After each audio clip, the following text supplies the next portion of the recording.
ওরে বাবা রে, কালা ঘর রে। এই চাষা, এটা কালা ঘোরাবি কেনে? ওটাই এসি চলছে, তুই চুপ কর তো। এ আবার কে রে? মুখে কলকেট মেখে শুয়ে আছে আর চোখে আবার শুষা কেনে? কে তো হবে না তো।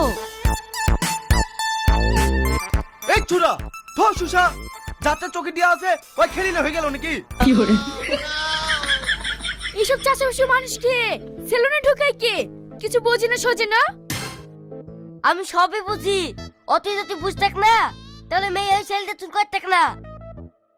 তাহলে দেখি তো বলছি তুমি চাষা, বড় বড় সেলুনে না এখন মেয়েরাই চুল কাটে। আরে ও কিছু বোঝে না গো। এই চ, লিস্টে নাম লিখে দিই কি? নাম বলো। বিশু কবিরাজ। বাপের নাম আর গ্রামের নাম বলো। কাটবে তো চুল, তাহলে এত কিছু লেখা কেনে?